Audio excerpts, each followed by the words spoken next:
The webinar will begin shortly. Please remain on the line.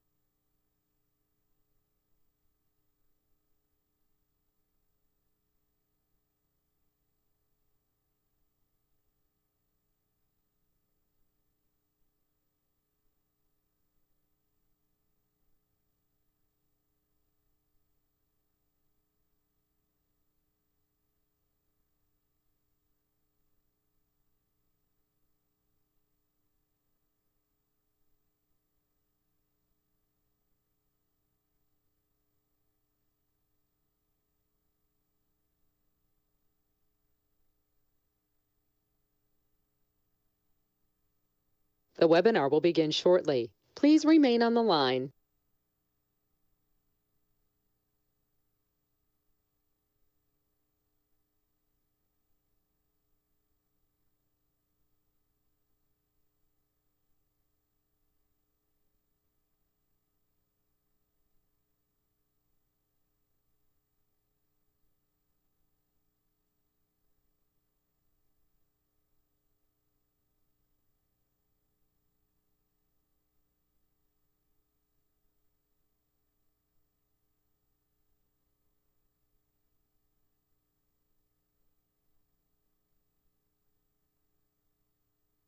The webinar will begin shortly. Please remain on the line.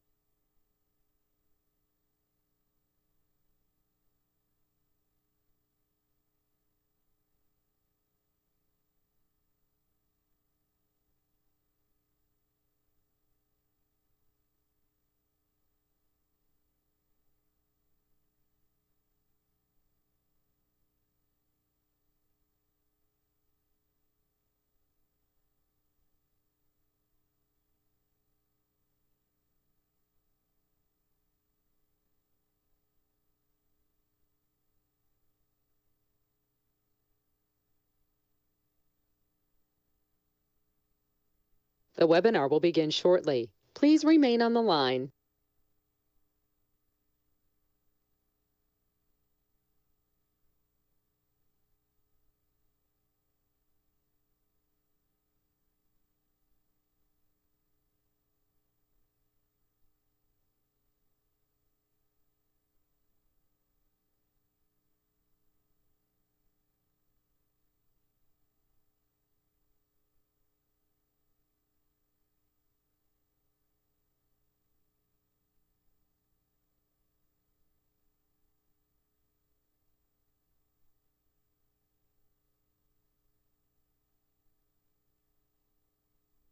The webinar will begin shortly. Please remain on the line.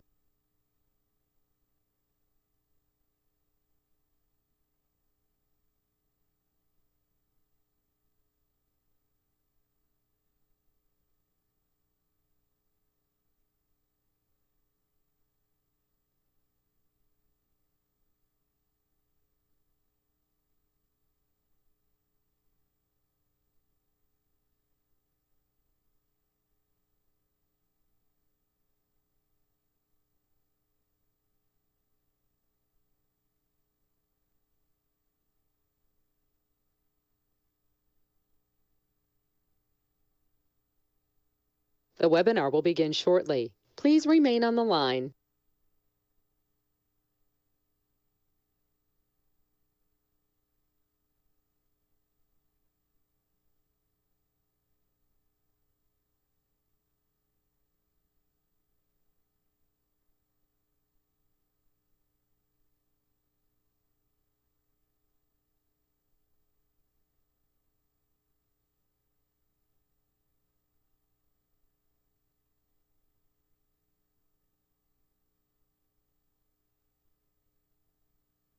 The broadcast is now starting. All attendees are in listen-only mode.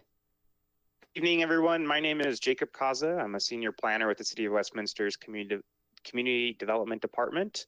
Tonight we are attending the Uplands Planning Area B-1 neighborhood meeting. So this is the applicants' neighborhood meeting where they will be seeking input and feedback from the neighborhood on their development proposal for the Parcel B-1 development of the Uplands development. Switching slides here.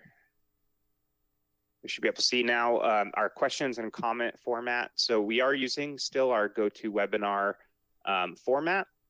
This is allows us to do virtual meetings, and we have the ability to answer questions that could be asked in the chat. So in the right-hand side of your screen, if you're on a computer, you should be able to see a pane called that has the questions on it. You can type the questions in there, and we'll receive all of those. At the end of the presentation, we'll read the questions and any comments out loud, and then we'll go ahead and answer them as we can. I'm going to go ahead and turn the presentation over to Bonnie and Marcus, and then join them after their presentation is over. Okay, have a nice. Great, thank you very much. We hear everybody okay? We all right? Excellent. Thank you, Jacob. I appreciate it. I'm Marcus Pochner. I want to welcome you all to this meeting. It's so nice to see everybody again. I know we're in the virtual format, but wonderful to be with all of you. I want to introduce our team that will be presenting tonight. Myself and Bonnie, much more important to have Bonnie here talking about the plan, but some of the other team members are listed here. And I do want to particularly note that we are here for any questions that you may have. We provided a number of our team members here. So Matt Childers is here from Dreamfinders. We also have engineers, architect, and landscape planners here as well to support any questions that you may have. So on behalf of the Uplands team, it is wonderful to be back with this community to talk about a site-specific plan for Parcel B-1, and we really look forward to this discussion again. Next slide, please. Just a snapshot of what we plan to cover tonight for introductions as Jacob laid out tonight. We'll certainly save plenty of time for question and answer to go through that and have our team members here. So I talked about our teammates that are here to go through the presentation. It's so important that we always remind the Westminster process that we're working through, talk about how we got to where we are today, the comprehensive plan, the preliminary development plan, the PDP, the approvals that we have worked through collectively with the community. Again, I've said it many times before, it doesn't not mean that every member of the community supported each element of the project, but we were able to glean feedback from all of you and really shape the plan. We'll continue then to talk about the conceptual neighborhood plan for this site, talk about the related infrastructure improvements, builder introduction, which is really important. We want you to get to know the builder that will be building in this first parcel in Uplands, and then talk about the conceptual architecture and layout that they are providing for the site. Next slide, please. Great. So folks, you all know this. We're going to talk about neighborhood notice in just a moment, but Parcel B. So as we look at this site, just on the north side there, Bradburn Drive, off of Lowell, a very important part of the neighborhood that's really tucked into the neighborhood. We've been very thoughtful about how we fit and blend into your community. It's such an important part. It's actually a meeting, we'll talk about that we've come to you all about before. It makes a lot of sense from an Uplands perspective to really start with this parcel and become part of your community. But we need your feedback. We want to learn from all of you if we're handling things correctly, the transition to backyards and your homes. Primarily, as you can see, we have single family to the west and immediate north of us, and then touching our site on the northeast really of our site is a multifamily project that's there today. Next slide, please. This is a little bit more of a kind of a concept if we look a little more at the context of that. So again, you see the great Shaw Heights neighborhood. You see the layouts of this, the streets, the single family. You see me immediately north of us, again, that multifamily community that's there, and Parcel B that's notated. Just want to be sure and clarify and thank the city for, I think they have such great neighborhood standards to provide notice. We expanded that notice. We provided this to 1,000 feet of the site. About 1,325 notices were sent out to community members. And again, we thank you for joining us and providing that feedback. Next slide. Let's talk a little bit about the Uplands update. I think that, you know, we wanted to just do a little reflection. Many of you have been involved in this project since the inception of the project, but we want to be sure and just kind of reflect back on what is there, the things that are in place. So, of course, back in November of 21 and then carried into January of 22 was the approval of the rezoning, the annexation, and the PDP. right? So that was allowing the Uplands planning team to basically move forward with site-specific planning. So in addition to that, that was in January of 2022. Since that time, really in the calendar year of 2022, there was an approval of a service plan for the Metro District. That was the financing mechanism, right, that really builds and finds the way to finance the infrastructure, the roadways, sidewalks, trails, water, etc. for the site. So that was approved in September of 2022. Next slide. This kind of gives a little bit of just the Westminster process that was on our agenda slide. We always want to remind, and we'll certainly defer to Jacob, who knows the process so well and is such an important part of this. But this gives kind of the full view of where we're at and the process that we've moved through. So we did a comp plan amendment specifically on Parcel B, this site here. It goes through the dates that go through the annexation, the preliminary development plan that I mentioned, and the master ODP. We did come to this community. I want to be sure, because some of you may be saying, what's different? We've heard from you recently or in the last year or two about this site. So we came to you in 21 and 22 with KB Homes with an ODP. So I want to acknowledge that to the community. We had a different builder at that time, KB Homes, and we came forward with a site plan. Honestly, it was the feedback that we received from the community and the city itself. And so we've decided not to move forward with that site plan. We think we can address that better with a builder that has a different product line that really fits this site. As many of you know, the challenges of the site plan and grading, as you see there, we really looked anew at the grading plan and how to solve to fit more appropriately into the existing neighborhood. So we've taken those comments, the city comments, and we're moving forward here. The pre-app that we filed on this was in November of 2022. And then here you see us today, this site-specific official development plan, first submittal. Now we're coming to you as neighbors to tell you more about the actual site plan and learn from all of you. Next slide, please. There we go. So a little bit, just a quick refresh. I won't spend a lot of time on this. This is the site, as you know, in your neighborhood. This is the Parcel B that we're talking about today. I just wanted to reflect back on the comp plan that's before us. This is the 2013 comp plan. It has now been updated, but it shows the residential R5. So again, you can see the yellow corresponding there in the key. This is residential R5. Next slide. I think what is important about that, the R5, I just want to reiterate what that means. That means residential and up to 5 dwelling units per acre. I think we also then look at the other underlying document, which is the PDP, the Preliminary Development Plan. We wanted to show you those two boxes there. Most importantly, maximum number of units, 82 units. That's what's allowed here. And then the permitted uses. This is a question we get appropriately from all the neighbors, are what is allowed on the site. So single family detached with an alley loaded product, single family attached, SFA there, the paired homes. In a lot of the vernacular, we used to call that a duplex, but now we certainly call it a paired home. And then lastly is the civic and community uses. So on the right really reflects what's in those documents. And you see specifically what's allowed, the max number of units as it corresponds to the acreage on this side, on the north side of Bradford Drive.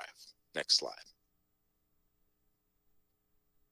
All right, folks, I'm going to turn this over to Bonnie Nijelik, but I always want to start with one of the most important things that the city did, and Bonnie will add to this, is the city has been so thoughtful of hearing from the community through the years of planning here for Uplands, is to really think about the public land dedication and protecting those important view corridors, the public land, those important corridors there. So Bonnie, you're going to start by talking about the public land dedication and really reflecting upon what the city and the neighborhood really thought was important on this particular parcel B1. Perfect. Thank you, Marcus, and good evening, everyone. It's good to virtually see you all again. As Marcus mentioned, when we started looking at this site plan, we started back with the drawings and documents that we've been putting together over the last couple of years. So this east side, the critical piece was making sure we're providing that critically important public land dedication of just over 2.3 acres on the east side. So as we started looking at a new site plan with the new builder, that was piece number 1. B-1. Let's make sure we're accommodating that public land dedication. Next slide. From there, we looked at the single family attached and single family detached design standards that are part of the city process. Depending on if it's a paired home or a single family home, the perimeter setbacks are a little bit different. So what you can see here in the different colors on this graphic are the more restrictive of the two setbacks, whether it's attached or detached homes. So some of those key pieces are on the north side where we're highlighting in red. There's a requirement for a 30-foot minimum building setback. On the west side, where we're highlighted in blue, there's a requirement for a 48-foot minimum building setback. Along Bradburn in green, we're showing a requirement for a minimum 32-foot building setback. Adjacent to that public land dedication, this was something that was established in our preliminary development plan, which is kind of that pinky fuchsia color, which requires a 20-foot building setback between the public land dedication and any future homes. And then along the northeastern property line where you see that highlighted in orange, we're required a 35-foot building setback. Next slide. And here you can see how all those pieces were put together and our site plan was nestled right amongst all those different requirements. So this plan includes a mix of 38 single family detached homes. Those are colored in the pale yellow, and 44 paired homes or duplex homes. So those are, oops. Perfect, thank you. Those 44. Jacob, I think we lost our slide somehow. There it is. So we have. My apologies, Bonnie. Acting up over here. Let's hold on for a second. Let me just switch that back to the presentation. I apologize. You're fine.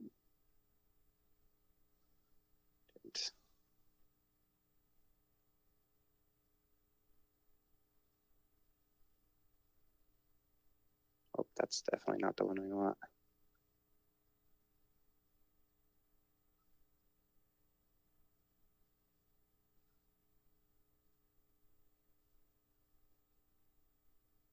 All good, Jacob?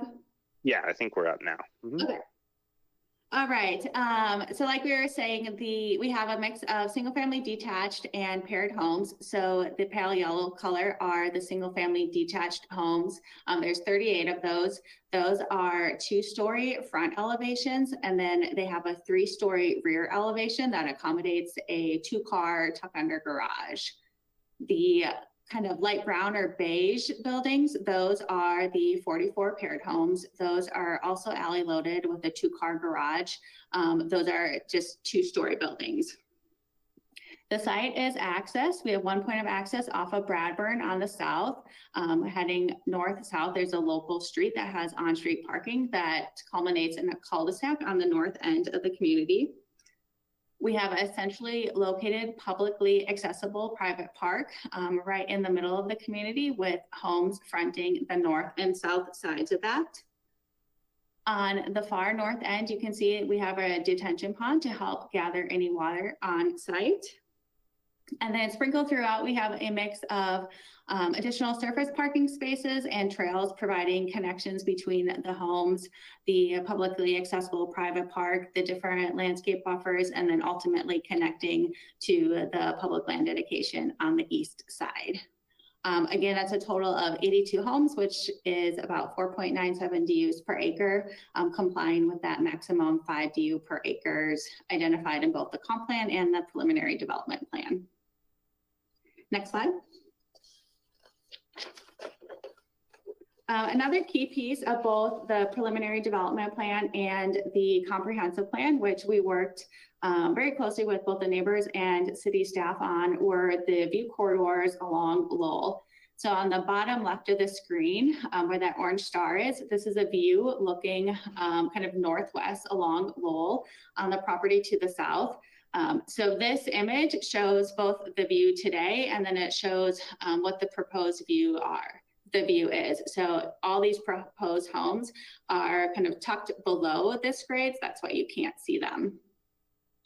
And then moving to the next slide. Here you're a little bit further north on Lowell. Again, that bottom left image with the star shows where we're standing from this camera location. So the top image shows the existing views where you can see the stunning views of the front range. And then the bigger image shows what this view will look like with the proposed development. So the tops of the roofs are just peeking over the bottom edge, but those views of the mountains are maintained. Next slide. Here we wanted to talk a little bit about the parking for the overall community. The city has two different requirements, whether it's a single family detached home or a paired home. The paired homes require 2 garage spaces and then 1 guest space per 3 homes. The detached homes also require 2 garage spaces and then 2 driveway spaces. So how we are providing parking within this neighborhood, every single home has at least a 2-car garage. So those are those little orange boxes sprinkled throughout the community. Like I said, every unit has a 2-car garage. The single family detached have the option for a 3-car garage should the homeowner choose that to provide additional parking.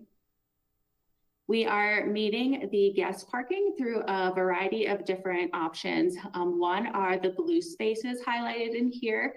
Those are off-street guest spaces.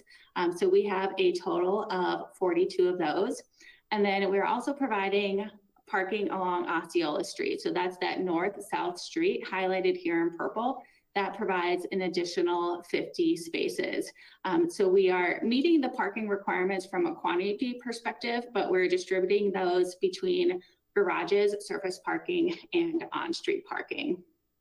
In addition to all that, identified on the north side of Bradford in that teal color, we're providing an additional 61 spaces along that north side of Bradford with this development. We're not including any of those in our parking totals, but just an additional parking that is being provided within the neighborhood. Next slide. All right, this slide has a lot on it, so we're going to go through some of these details. I'm sure we'll have some questions on this as we get into it, but wanted to talk about the different public improvements that are provided with this neighborhood. So starting on the west side, you can see there's a red north-south rectangle. All the red text on this slide is existing issues that we are working to improve with this neighborhood. So along that western property line, today there's about 15 acres sheet flow drainage across the site into those existing lots. So we are doing a handful of things to help address that issue. First, we're providing a swale along the western property line to help protect those existing homes. We are providing along the north side of the property additional detention to capture, detain, and attenuate the drainage from Uplands, not just this B-1 neighborhood, but also the future B-2 neighborhood to the south, Bradburn Drive, and a portion of Lowell. We have an underground detention pond outfall to the existing infrastructure at Circle Drive and the West 84th Avenue intersections. That's just northwest of our property. Second, in pink along 84th, we are providing some additional traffic infrastructure improvements. So along 84th, we have widened that sidewalk to 5 feet on the south side of 84th.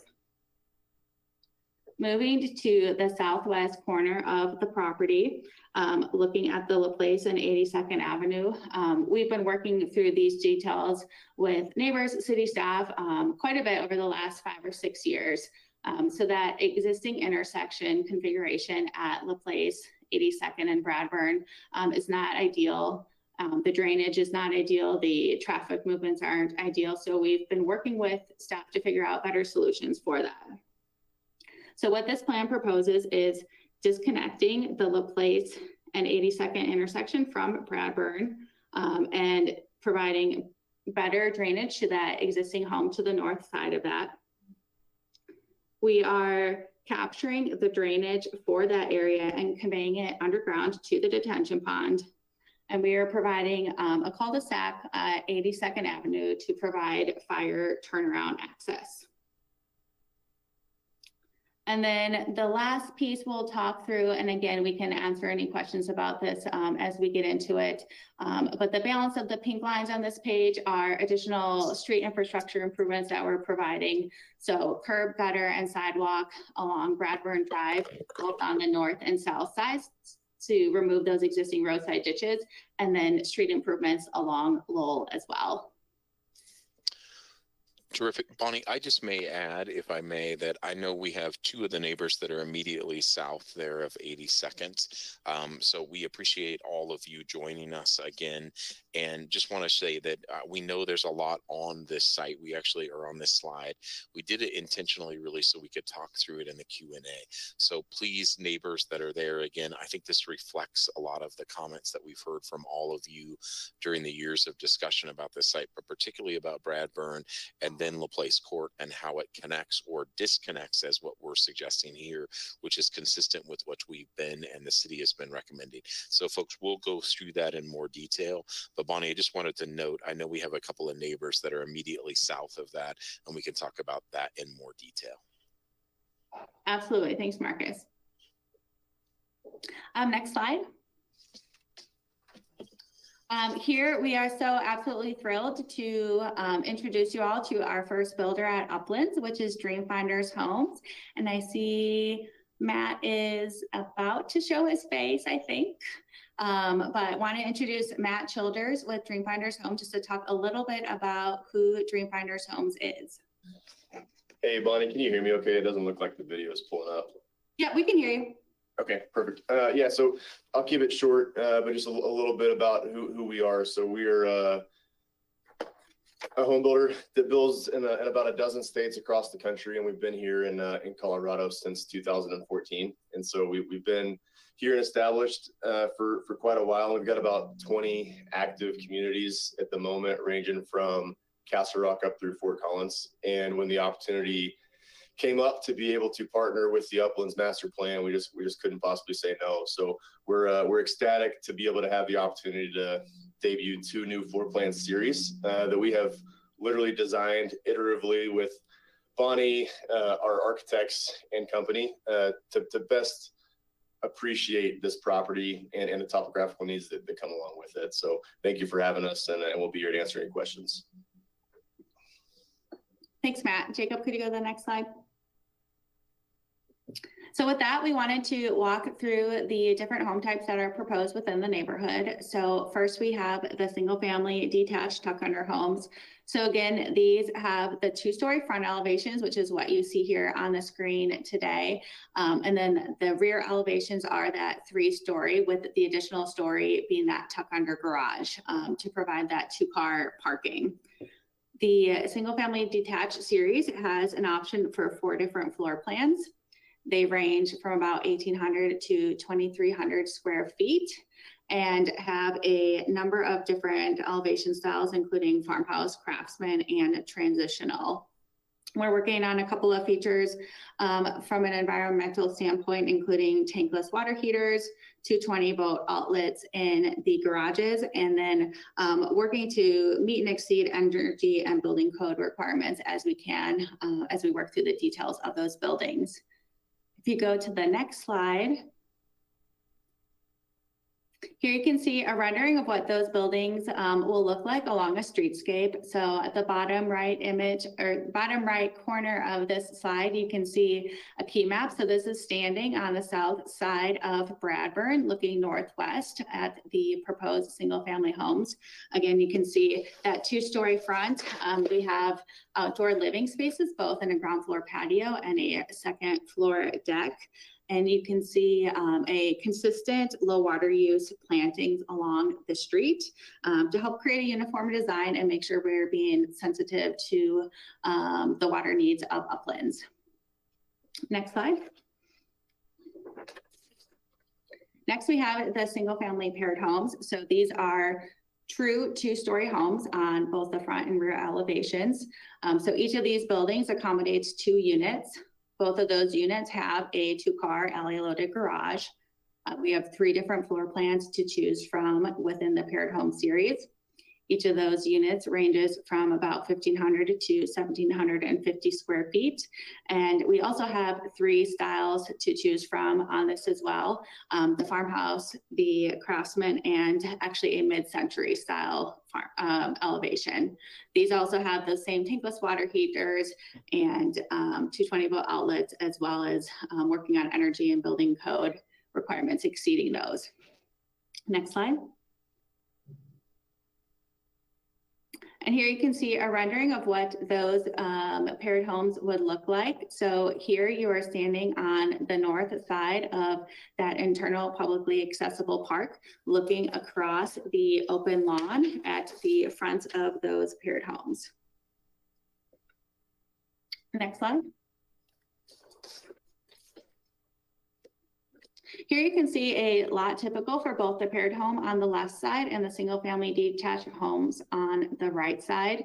So starting with the paired homes, that those internal round rectangulars are the building envelopes for each of the buildings.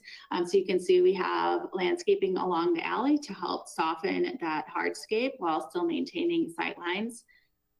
On the bottom of the paired home, you can see our low water use, limited turf plantings along the front of the home. And then kind of on the side of either home, you have a kind of a more private yard area that will be fenced in. We have a very similar condition on the right side of the image. These yellow boxes are the building envelopes for those single family detached homes. They also have that landscaping along the alley, the low water use landscaping along the front of the home, and then private yards on either side. Next slide.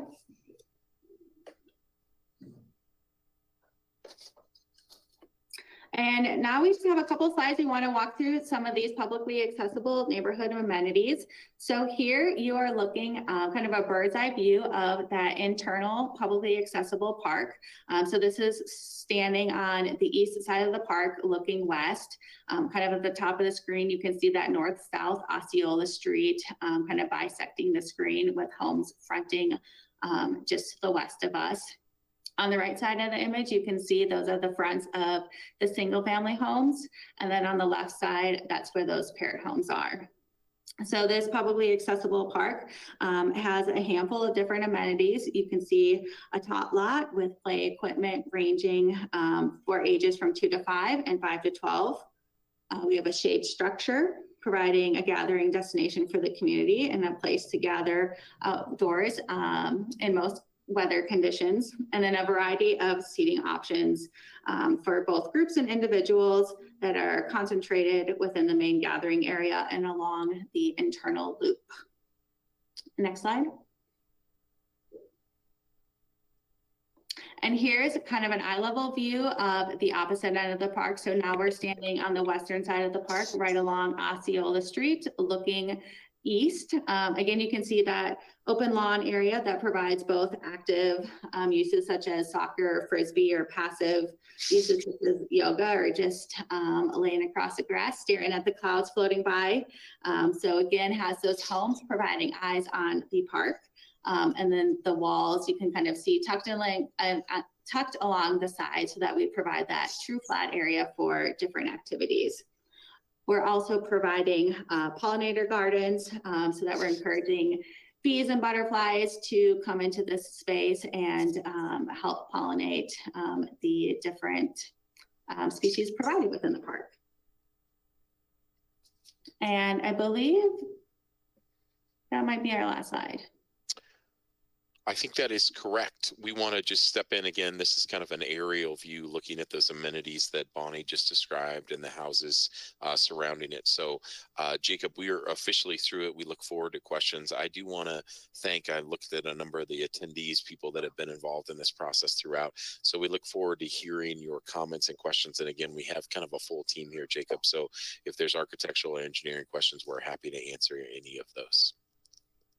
Okay, thanks, Marcus. Thanks, Bonnie. Yeah, so I'll go ahead and start the staff presentation. Not too long, so we should be through it very quick, and then we can go straight into questions. So again, my name is Jacob Kaza. I'm a senior planner with the City of Westminster. I'm the project planner for this development, the B-1, and then I kind of am the lead coordinator for all the reviews across the whole Uplands development. And my contact, as well as Bonnie and Marcus's contact, will be at the very end of our slideshow in case anybody has follow-up questions. As far as the development review process, Marcus touched on this already, so I'll go very quick over this, or not very quick, but just quick enough. There already was a comprehensive plan amendment, a rezoning, and a preliminary development plan application approved for this site. We kind of got our process outlined there in the blocks. So in Westminster, you need both a preliminary development plan and an official development plan before you can put a shovel in the ground and get any construction started. So they are currently have completed their first round of staff review of their official development plan, or ODP, application. After their first round of their ODP review, we require them to hold a neighborhood meeting and seek the input of the neighborhood, and then provide a notification to the neighborhood that this is happening. And then after this meeting, they'll take any feedback that they hear from this, incorporate it into their plans, resubmit to the city, and then we will continue our staff reviews until it's ready to go. The city council, when they approve the preliminary development plan, or PDP, for all of Uplands, added several conditions of approval. One of those conditions of approval is that every single initial site-specific, and that's a term we kind of came up with for Uplands to try to explain how we're going to do this. So a site-specific ODP, each one, they'll have separate ones for every single parcel or separate planning areas of the Uplands development. So every single one of those initial ODPs has to go back to City Council for review and consideration. Not only will this be reviewed and considered by the Planning Commission, it will ultimately, the decision will have to be made by the City Council on their application. So expect to see, if you got a notice for this meeting, you'll get notices for the public hearings for the Planning Commission and the City Council meetings as well. And then if for some reason you have any other questions about it, always feel free to email or call me, and I'd love to fill you in on any of the details of it. Assuming they get approved by City Council, their next step would be civil construction drawings and building permits. That is all a staff review process, so it would not be any public hearings after that point onto the process. So that would be the next step that they'd have after this, and then after the civil construction drawings and the building permits would be reviewed and approved, would be when they could start construction on the site. The city does have standards for approval of official development plans. There are 16 separate standards located in the Westminster Municipal Code. Highlighted a few of them that are kind of top of mind for a lot of people: parking, stormwater, pedestrian connections. Bonnie's kind of highlighted a lot of these in her slides already, but I've gone over parking, stormwater considerations, and some accessibility on the site. The traffic and peak trip accommodations, so we want to know if the roadways can handle that. And then we're also looking at what's the compatibility with the neighborhood, the surrounding area, and how does it interface and interact with the neighborhood. Then also the conformance with the city's comprehensive plan and city's codes and ordinances, and then also the preliminary development plan, making sure that they are following anything in the preliminary development plan as well. So we'll go ahead and start our question and answers, and I see a couple of questions in here. Our interim planning manager, John McConnell, will be reading the questions and comments aloud, and then I believe Bonnie and Marcus will go ahead and take the lead on most of the questions, and I'll fill in for other ones. John. All right. First question is from Mr. John Palmer, and he would like more information on the public land dedication next to Lowell. Go ahead, Bonnie. sorry, if you want to talk about it, I'll give just a background on it, and certainly probably the city can provide a little bit more on that. Just and thanks, John, for the question. It is officially, it's 2.38 acres. It is PLD. That was a very important parcel. We think it's very important to the neighborhood there as well. But Bonnie, maybe if you talk a little bit about what that means, the public land dedication, and then that process that the city will go through rather than the private developer. Yeah, absolutely. So a little bit on where we are with that public land dedication. So we are currently working on a final plat document for B-1, really to just provide that public land dedication. So that is in process with the city.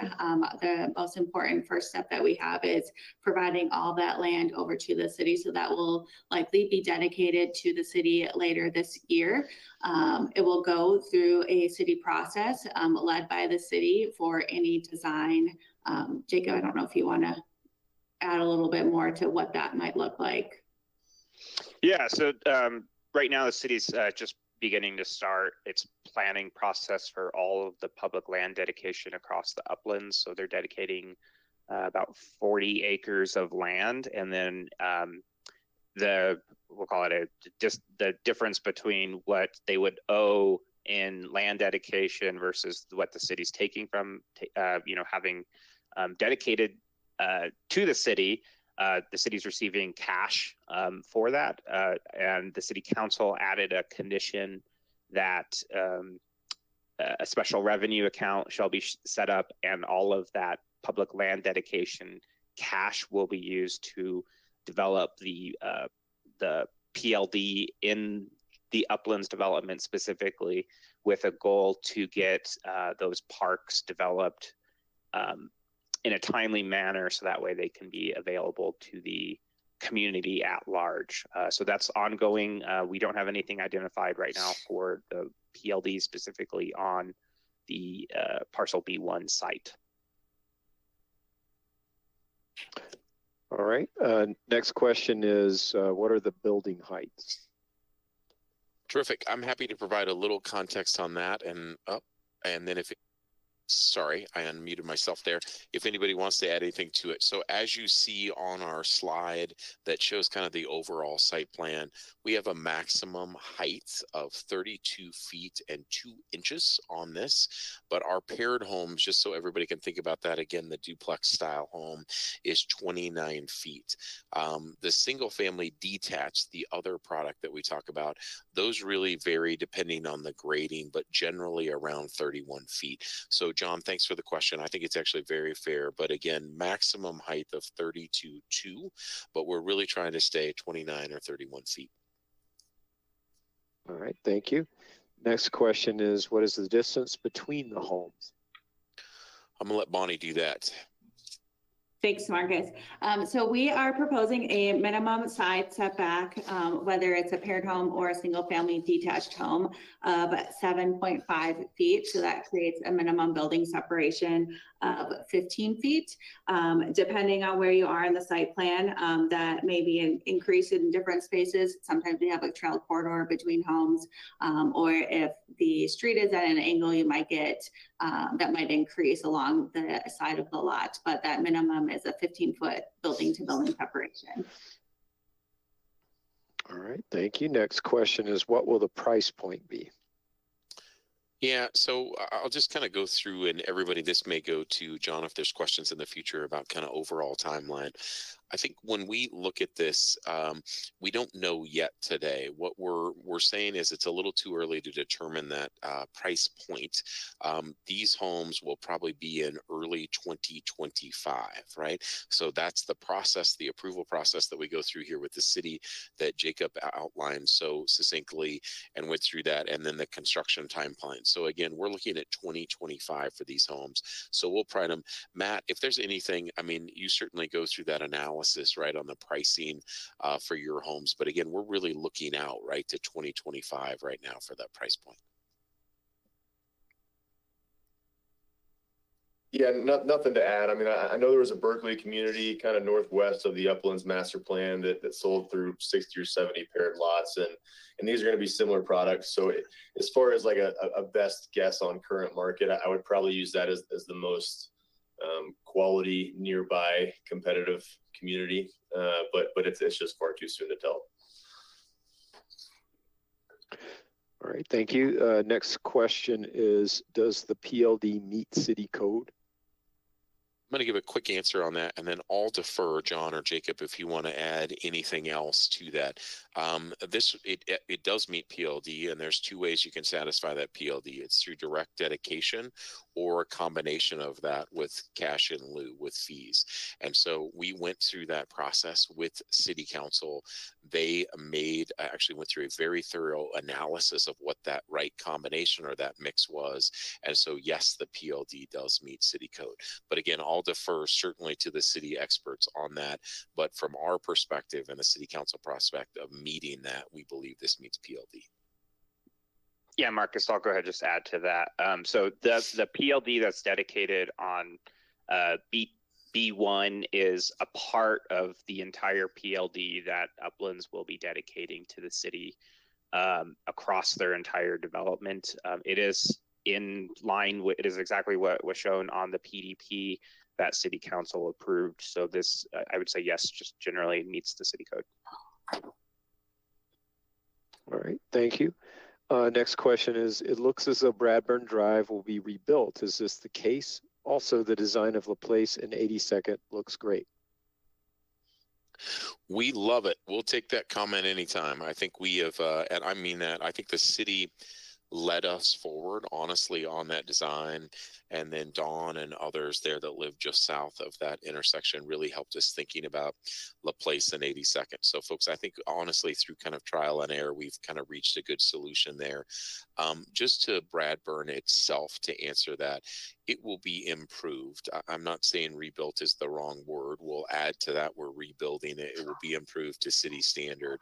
And importantly on that, we'll add curb and gutter and then the sidewalk and tree lawn. So yes, we're adding those kind of amenities. We used to talk about really bringing that sidewalk, that connectivity back into the site, and that will be provided. So again, improving to city standards and really making those pedestrian amenities as well. All right, thank you. Next question is, where will the water be fed from? Lowell Boulevard?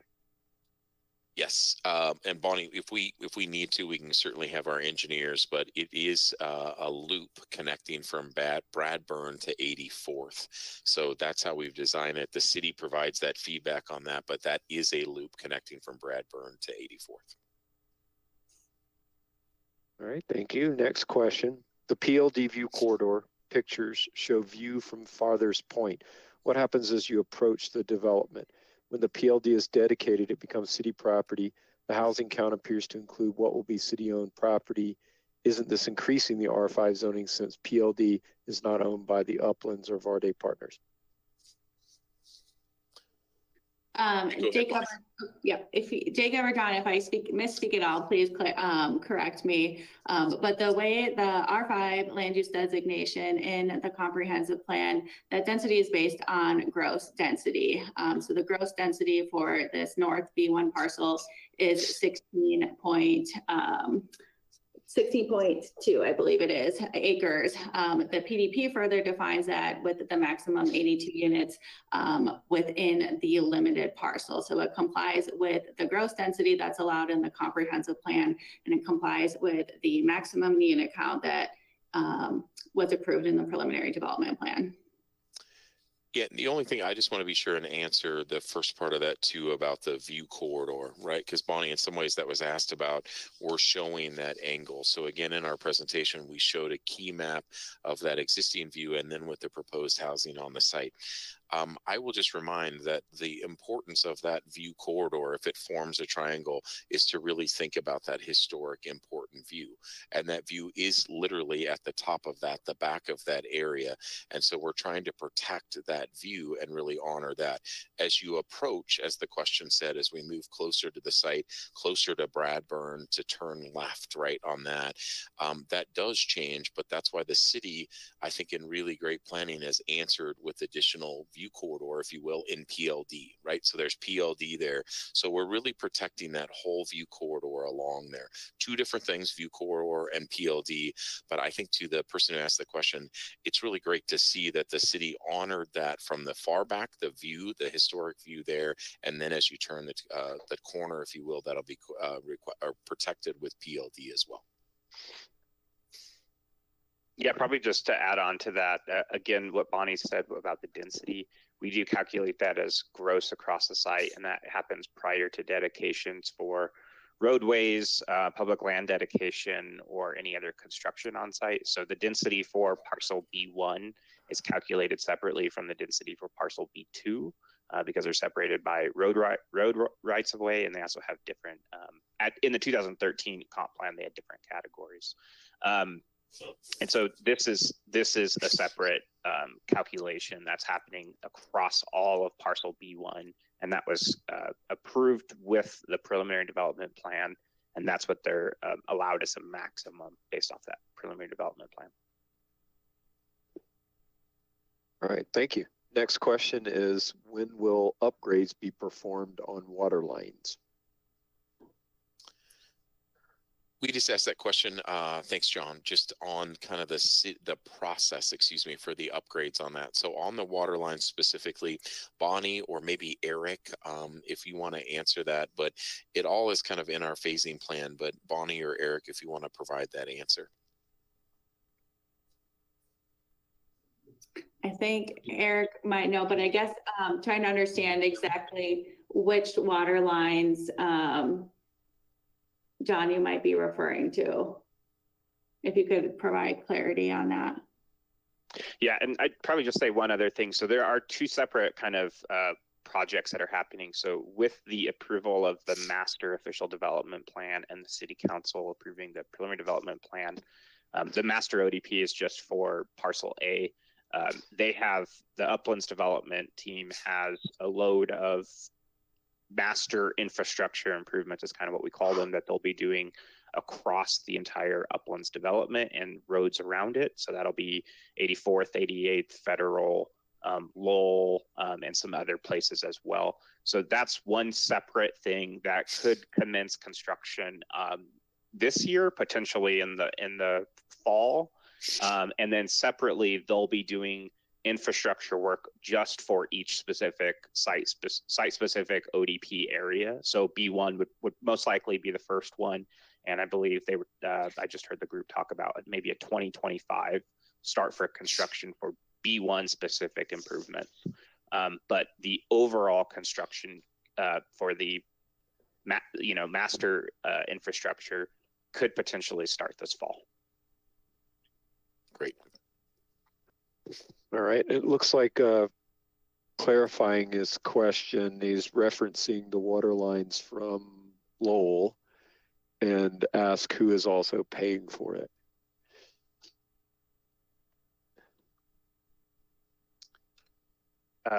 So again, for B1 just itself, the water lines in Lowell are not being upgraded with the B1 construction. They're going to be upgraded as a part of the master infrastructure. So parts of the master infrastructure are actually going to be constructed by the city with money that we are receiving from the Uplands development. So a part of the PDP that was approved is cash for off-site improvements, which is $20-something million that the Uplands will be paying to the city to construct some of the master infrastructure. Some of the other master infrastructure will be paid for by Uplands itself, and they will be doing some of that construction as well. There's a breakdown, and I can definitely go through that individually with anybody who's super interested in that. please follow up with me through email or phone call, and I'd love to go through it with you. And then as to who's actually paying for it, so it's broken down two parts in about two parts. Part of the financing comes from private financing, so that's their banks or lenders, and then the other part of the financing is coming from the Metropolitan Special District that was approved last summer. All right, thank you. And going back a couple of questions, what will the target market be? And will the homes fall into the Metro District taxes? Yeah, it's a great question, or a set of questions there. So I'll start with the first. I think about the target market, and Matt can certainly add in if there's anything. We Dreamfinders does not think about a specific demographic, right? They don't design the product along that. But I think what is so important about what we talked about way back thinking about this site was thinking about kind of the missing middle. That's why you see some different housing typologies here. You see the single family attached, detached. You see that product to allow that. So again, we'll be looking at that. I think it's really important. Like, we believe this will attract young families, empty nesters, millennials, etc. So again, we think that's to be determined really who that ultimate buyer is, but that's certainly what we're looking at from a target market. John, to the second part of the question, all of these homes, everything here fall within the boundaries, right, outlined in the Metro District Service Plan that was approved by City Council. So let me just say that again. Yes, all of these are in the service plan of the Metro District. And if I'm a purchaser, take me out of this role and I'm a home purchaser, there's a long line of kind of a list of the disclosures, the process, the transparency that we all think is so important for me to know as a home buyer, so I understand what that means when I purchase a home at Uplands. So yes, they're within the Metro District, and there will be full transparency in that process. All right, thank you. Next is, we keep hearing about the view corridor, but then you talk about planting trees along Bradburn, which will grow to block it. How will it be kept open in the future? So the renderings that we provided do include both the proposed homes and the proposed vegetation. That's something that we can continue to study and refine as we work through the design details of this neighborhood. The actual design of the corridors is part of that public land dedication city process that Jacob mentioned earlier. So the city will be leading the design efforts of the actual view corridor. Yeah, and we can take another look at that to make sure that we're planting tree species that aren't the tallest. I'm not heavily concerned about some of them growing too tall, but we could definitely take a look at it and see if we're planting ones that aren't sequoias. So we will definitely not plant sequoias. That's great. They wouldn't live. That's They won't, yeah. They won't make it. Okay, next question is, what will the affordability be? Yeah, so again, I think we look at all of the affordability across the whole community, but as Jacob kind of scoped this is the B-1 parcel. So we have those housing types that we're showing there. So we don't know that price point. Again, will come out in 2025, early 2025 with that. So again, but the idea is to provide that missing middle housing for young families, millennials, etc. So not a specific AMI, but really trying to find that housing for that group of people. And just to add to that, Marcus, as the whole across Uplands, trying to provide a diversity of housing types and price points. So again, respecting the densities that exist surrounding this neighborhood. The lot sizes are, a little bit bigger. The home sizes might be a little bit bigger to provide that transition in home type and density as we go east. Okay, next question is, will a teacher be able to afford them? Yeah, fair. And I think a follow on, right? The same way. I think, again, looking at ensuring that we have that good mix of missing middle housing. We sure hope so, but we'll know those housing prices and what a teacher or a family with a teacher in it could afford at this site. Next question is, will this be an HOA community? I think as we look at it right now, this is the plan is to have a separate HOA for this community, right? So again, it was actually pretty important when we look back or reflect back on the discussions with council and we look at the PDP, it was pretty important to them to open up the parks, right, for Uplands to all of the general public. So we expect that park, that HOA to make sure that those are accessible to the general public. So I want to be clear about that. So yes, separate HOA, but access to those parks is really open to the general public. So some people, when they hear HOA, think it's closed, but we want to be sure that all of this parkland is accessible to the general public as well. Thank you. Next question is, do you have some idea of how much they will start at? I can dance around it. Matt, do you have, you probably don't have that, right, my friend? I mean, any ideas on where that initial price point is? Yeah, I mean, no, we don't. I mean, we kind of already addressed it. I think if you're looking for a comparable price point of product for the paired lots, a really good competitor would be the Berkeley Community, that I believe is kind of northwest corner of 88th and Federal. And so, I mean, go check Zillow and figure out exactly what those are selling for. I don't know exactly offhand, but we plan to price to market whenever the time comes in 2025. Thank you. Next question is, what do you claim is the missing middle? Sure. You know, we could have kind of a intellectual discussion or philosophical discussion about missing middle. I'll clarify, and John, thanks for the question. I think that it's certainly not something I would claim. There's a pretty well known discussion of what missing middle housing is, but it's the spectrum of housing, right? From single family detached, right? What we have a lot of in Westminster, all the way to stacked apartments. So it's that continuum of the evolution of that. So paired homes, duplexes, triplexes, you know, other types. So that's the missing middle. And we're really trying to provide some variety of housing type. So Shaw Heights, such a wonderful neighborhood, traditionally single family. We're trying to provide some other housing options there as well. And then, of course, we have the apartments right next door, just to the north of us. So again, that's a good bookends, if you will, of the missing middle. And we're going to provide some product line along those or between those two products. All right, thank you. Comment numbers. Next question is, your Metro District plan put price points in the budget with median price points pushing 700,000. Why can't you say what the price point is? Yeah, I mean, again, go ahead, please. I heard no, Marcus, I was just going to say, I mean, you look at 2022 as the perfect example. Build costs throughout the year went up 20 to 25% just in the year of 2022. And so the market moved with the cost environment. We're talking about homes that the very first home's not going to be built for approximately 2 years from now. So it's just impossible to determine this early in the design process. All right, thank you. Next question is, how will the wildlife be protected? Sure, Bonnie, do you want to, maybe that's parcel B-1 specifically is what we're talking about tonight, right? From a site-specific viewpoint, but maybe just, and to the city, that's part of the analysis, kind of the referral, but Bonnie, maybe just how we plan for that overall from wildlife, and then how the city kind of tells us how to provide that additional protection.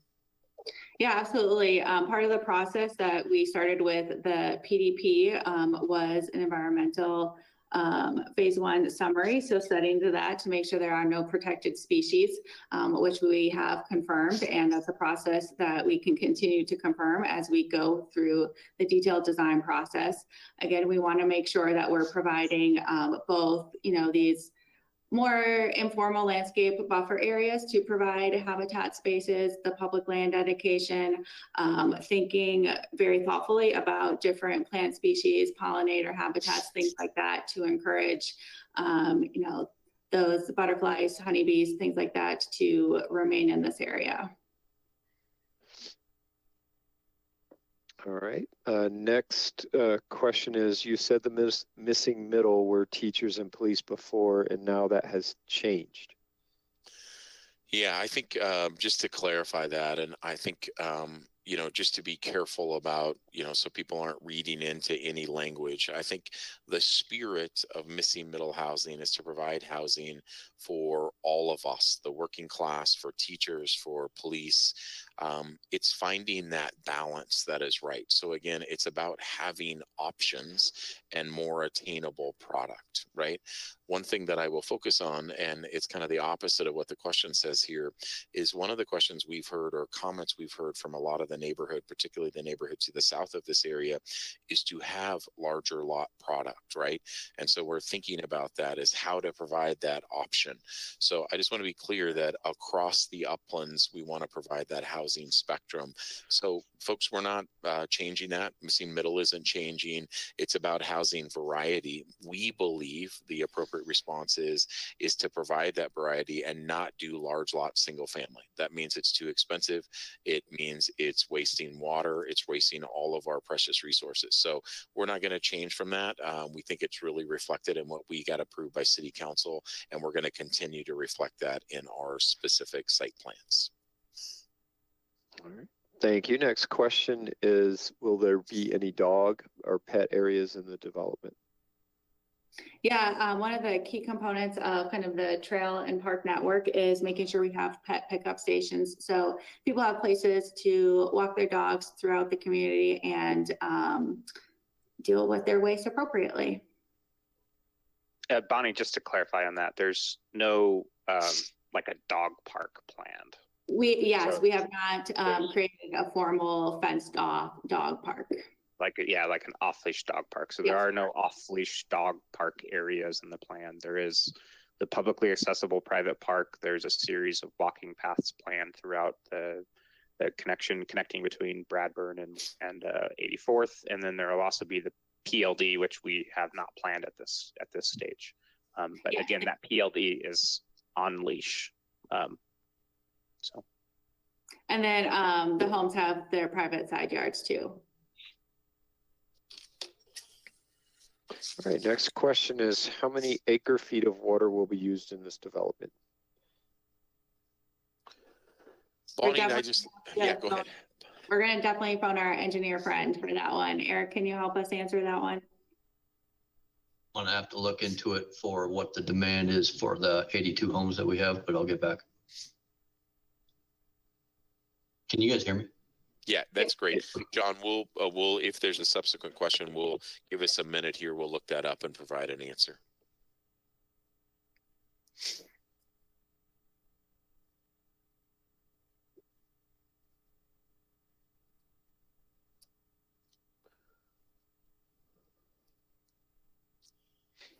Okay, the next question is, are there any bike lanes?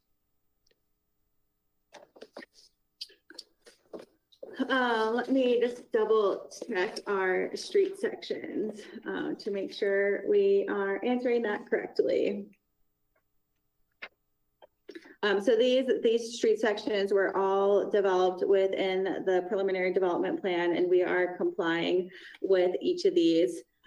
So along Bradburn, we have travel lanes with sharrows. So those are a shared bike and vehicle situation. Along Lowell, we do have bike lanes on both the west side and east side of Lowell. Terrific.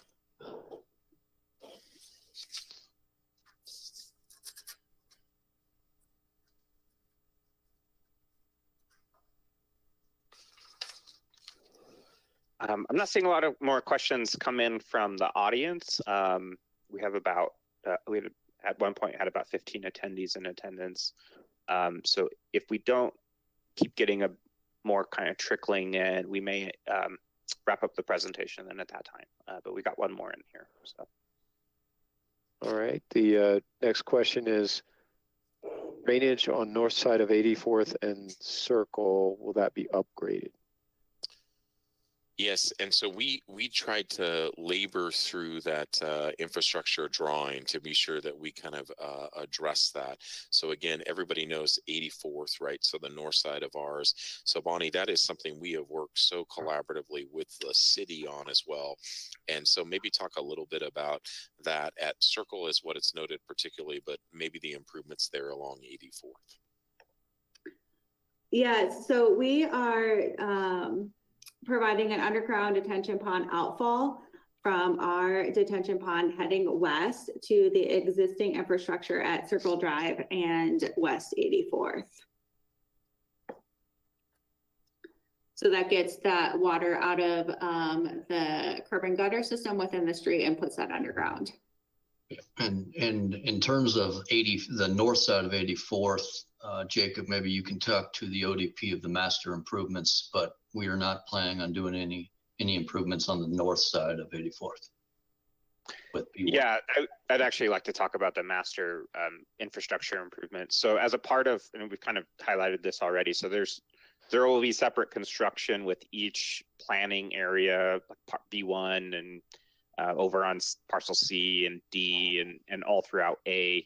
But for the master infrastructure, that construction, which may start this year, may be a little later, maybe next year. Not that timeline has not been solidified yet.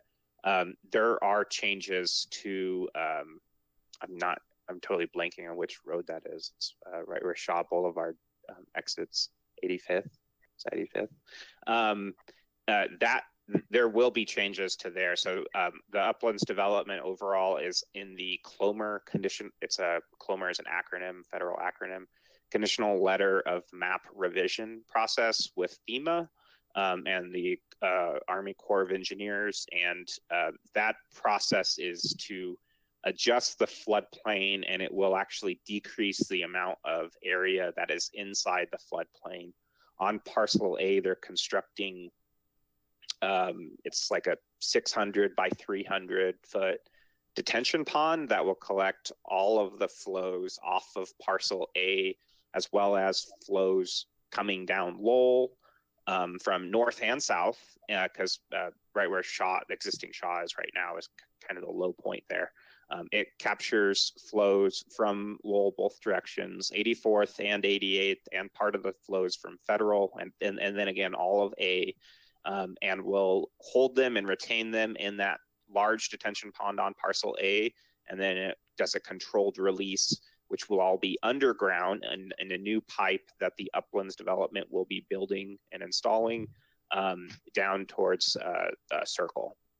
And then I'm not sure exactly what the extent of the improvements at Circle are right now, that we are still under review with those civil construction drawings. And they're being reviewed in conjunction with the Mile High Flood District, which was formerly Urban Drainage Flood and Control District, and that's also with FEMA and the Army Corps of Engineers reviewing that. So the master infrastructure package will be doing the majority of the drainage work off-site, and then for just Parcel B1, they'll only be installing that one pipe that they mentioned in 84th. All right, thank you. Next question is, does that change the floodplain for existing homes in the area? And yes, the proposal from that CLOMER is to reduce the floodplain there. So again, the reason for a lot of that is you just have untreated, uncaptured, unrestricted flows coming down all of these roads. There's no detention ponds in the area to capture any of them. So that new large detention pond on Parcel A will capture a lot of that storm drainage that's currently going down. If anybody knows the name of that road, you tell me. I'm totally blanking on it right now. But it will capture all those. They'll be piped underground, and we are actively working to make sure that they have the right size pipe, so it is treated all. So.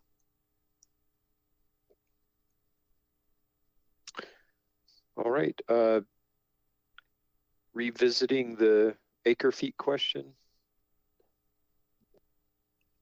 Yeah, so we have in our utility report that we have submitted the max day plus irrigation to be 102 gallons per minute. And that is in compliance with the master utility report from the overall Uplands drain, or sorry, utility report. So 102 for B1. And that's 102 gallons per minute. Yeah, I was gonna say, I don't think that normally our utility reports calculate it in terms of acre feet. That's correct. That's not so. That's usually when we talk about the design of the infrastructure, we go down towards gallons, and that's kind of what we're looking at scale. You know, like an acre feet is something 300, 400,000 gallons, so it's not quite apples to apples for the two separate reports. All right, and will recycled water be offered for this development?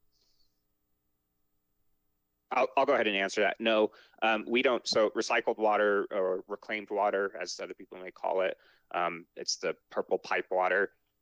It's not offered for this development. We don't have the infrastructure headed down to this part of the city.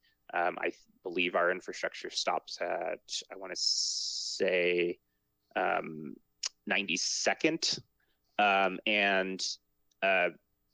We currently are just about at capacity for that entire system as we have it built right now. So we're actually not taking on any new clients, or yes, that's the water word, the public works term for it. We're not taking on any new taps for the reclaimed system at this time. Next question is, what will the lot sizes be in square feet? Oh gosh, I don't have the square foot number. Maybe someone can help me with some math. The single family attached, so each half building lot, so one unit is 32.5 feet by 71 feet. So that's what, just over 2,100 square feet. And then the corners are a little bit wider. And then the single family detached is 40 feet wide by 71 foot deep. So again, 2,200 and 2,800 feet. Generally, Maybe a little bit higher than that, but yep. Rough math.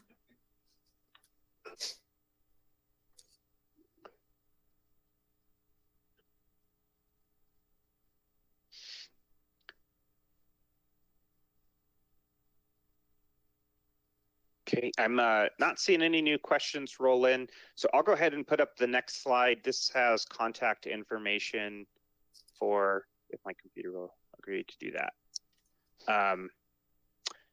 This has contact information up for Bonnie, Marcus, and myself. That's my phone number for my office line and my direct email address. If you have any questions about the development overall or anything at all with Uplands or just even city questions, go ahead, feel free to email me or give me a phone call. I'm happy to talk and answer all those questions. This is being live broadcasted on YouTube, and it is being recorded. The software will record it, but we also have the YouTube recording. And so it should go live. The video should be up for view on YouTube shortly after the meeting ends. If we have had trouble in the past, I'm not going to deny that. So if it does, it may take us a couple days to get it back up onto YouTube and make it work. But we will definitely have a video up on YouTube to view later. We do also provide updates on our development status webpage. This is where we provide links to the meetings themselves, so to the neighborhood meetings, and then we'll also provide links to the recordings of the meetings, and we'll provide dates for the public hearings on there as well, and it's got some details and the architecture and such about the plan, as well as contact information. So go ahead, check both of those links out if you're interested, and then that's the end of our meeting then. And I saw there was one last question in there, but I answered it. So thank you all very much. We appreciate it, Jacob and John, and to all the neighbors. We always learn so much from this. So thank you again for this opportunity. Yeah, and if you think of any other questions after the meeting's over, go ahead and feel free to email any of the three of us. Great. Thank you very much.